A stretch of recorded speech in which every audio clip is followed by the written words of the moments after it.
वो है विपश्यना साधना, अर्थात सतीपट्ठान का प्रथम अंग।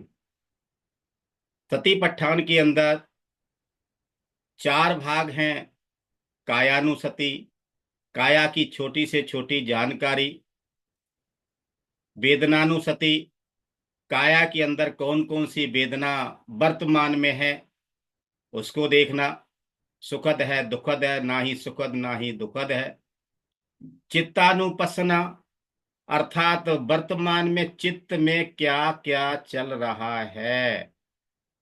दूसरी भाषा में कहा जाए, आपका चित्त वाकई इस ध्यान साधना में है या भटक रहा है। पश्य चित्तम कत्तम, है ना। और चौथा भाग है, वो है धम्मानुसति, धम्म के प्रति छोटी सी छोटी जानकारी, उसका ध्यान रखना। ये सतीपट्ठान का भाग है, जिसमें से अधिकतर हम पहला ही भाग लेने का प्रयास कर रहे हैं। उसका भी कारण है, आगे भी ले सकते हैं, ऐसी बात नहीं। लेकिन सब कुछ आपको घर बैठे ही मिल गया तो आप गृह त्यागी नहीं बनेंगे, शिविरों में नहीं जाएंगे। इसलिए और ज्यादा इंटरेस्ट है, ज्यादा सीखना चाहते हो, आगे बढ़ना चाहते हो, आनंद लेना चाहते हो, तो हमारे धम्म शिविर जगह जगह पूरे भारत में फैले हुए हैं, विश्व में प्रदेश में भी हैं। तो आप उनमें जाकर के सती पट्ठान का पूरा शिविर कर सकते हैं, और महासती पट्ठान का भी कर सकते हैं, उसका लाभ उठा सकते हैं। यहाँ पर केवल हम कायानुसति या काया गतानुसति ही कराते हैं। तो पिछली बार हमने जो जल धातु है, आप धातु है, जिसके 12 भाग हैं जो हमारे शरीर में, उसमें से 6 अर्थात जो है आंसू है, बसा है, लसका है, पोंटा है, मूत्र है। ये बाकी के जो 6 भाग हैं ये आज मैं बताने का प्रयास करूंगा। और पिछली बार बताया था, पीप है, कफ है, पित्त है, लहू है, पसीना और मेद है, इसके बारे में बताया था। तो मैं फिर से धम्मपद की गाथा से ही शुरुआत करना चाहूंगा, क्योंकि अभी 153वीं गाथा है, अ, जो अभी धम्मित्र विनोद कुमार मित्तल ने बताई है, जरा बग्गो से ही है। तो फिर मैं जरा बग्गो से ही शुरुआत करता हूँ। इन्होंने जो बताया था कि अनेत जाति संस्कारम संद विषम अनिबिसं गृह कार्य गबे संतो, गबे संतो, कितना बढ़िया शब्द लिया है। दुखा जाति पुनंग,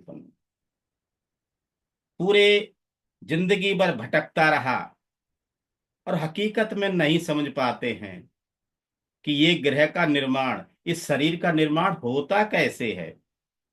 अधिकतर यही जानते शरीर का निर्माण कैसे होता है, माता और पिता के सहयोग से।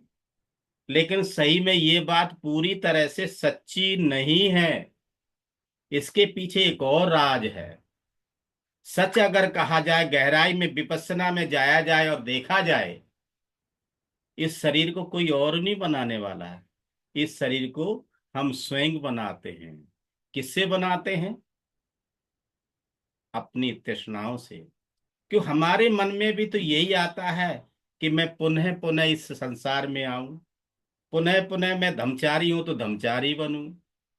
अगर आप बड़े अधिकारी हैं तो बड़ा अधिकारी बनूं, मंत्री हैं तो मंत्री बनूं, प्रधानमंत्री हैं तो प्रधानमंत्री बनूं। कहीं न कहीं हमारे मन में तो ये रहता ही है ना। तो ये जो तृष्णा है, यही मुझे इस जन्म मरण के चक्र से बाहर नहीं होने देती है। लेकिन सच्चाई ये है, हमें इसको समझना है, ये शरीर रूपी घर को बनाने वाला है कौन। मुझे लगता कभी कभी एकांत में जाकर के इसका चिंतन करना चाहिए, बिल्कुल करना चाहिए। भगवान बुद्ध धम्मपद में कहते, इससे पहले की गाथा में लेना चाहूंगा 148, जो मैंने पहले भी बताई है। क्या कहते हैं भगवान बुद्ध? परिजिण मिदं रूपं रोग निगं पभुगरं भिज्यति पूति संदेहो मरणतम ही जीवितम। क्या कहते हैं?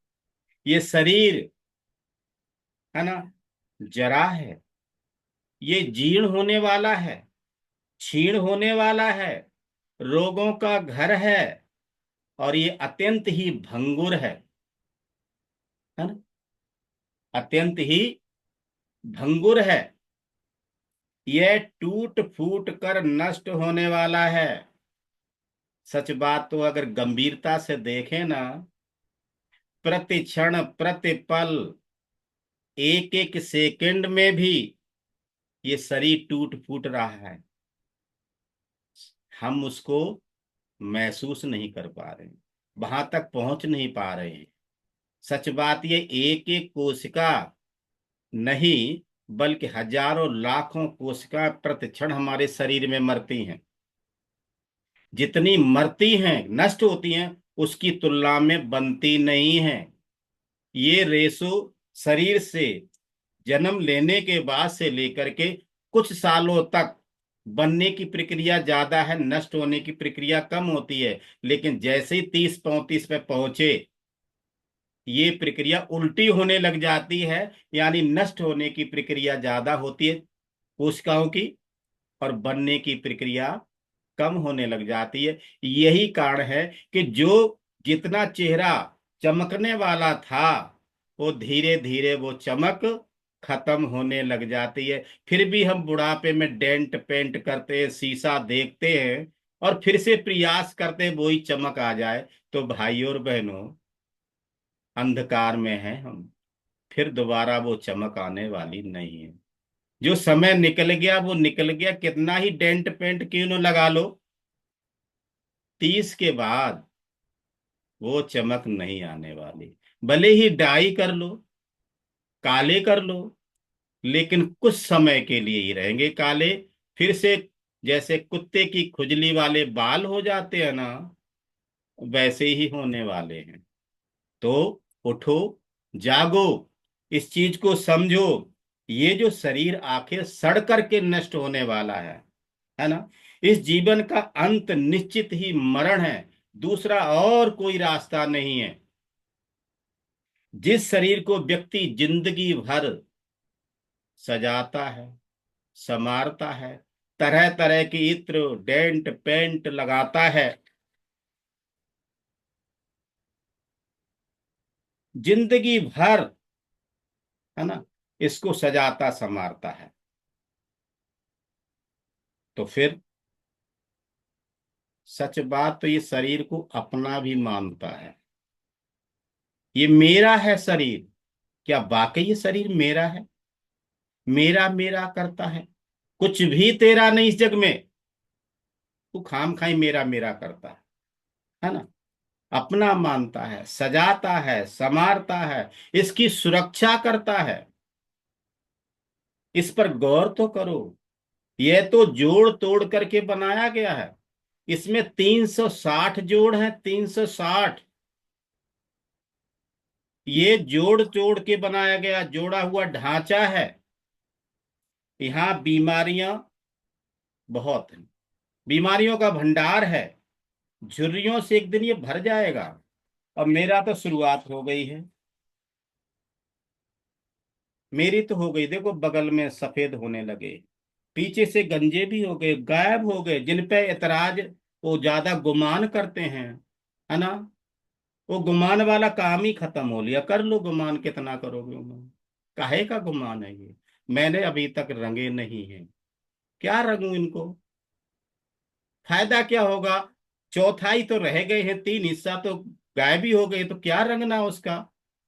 अगर रंग भी लिया तो कोई मुझे बालक नहीं मानने वाला, जवान नहीं मानने वाला। फिर भी कहेंगे अंकल जी, फिर भी कहेंगे दादाजी, फिर कहेंगे फिर भी चाचा जी, तो फायदा क्या है?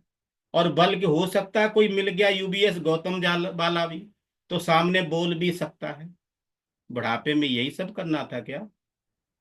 तो फिर कितनी रह जाएगी। और कई बार तो मेट्रो में, रेल में, हो सकता है आपको सीट भी ना मिले। कहेंगे अभी तो आप जवान हैं, तो क्या वाकई जवान है? और एक दिन ये मिट्टी में मिल जाएगा।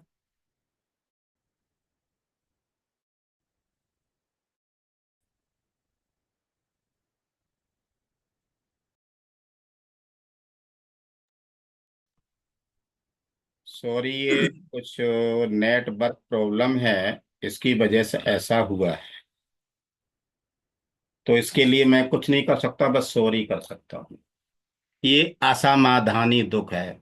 यहाँ मेरा कोई समाधान मेरे लिए तरफ से होने वाला नहीं है। तो मैं कह रहा था कि एक दिन ये मिट्टी में मिल जाएगा। मिट्टी से ही बना है, मिट्टी में मिल जाएगा। फिर किस बात का मोह है? क्यों इस बात, इससे मोह करते हैं? क्यों आ सकती है, क्यों अट्रैक्शन है? इसलिए भगवान बुद्ध क्या कह रहे हैं, मैं नहीं कह रहा हूं, भगवान बुद्ध कहते हैं होश में आओ, है ना, जागो, और इस संसार के सत्य को समझ करके निर्वाण का परम लाभ पाने में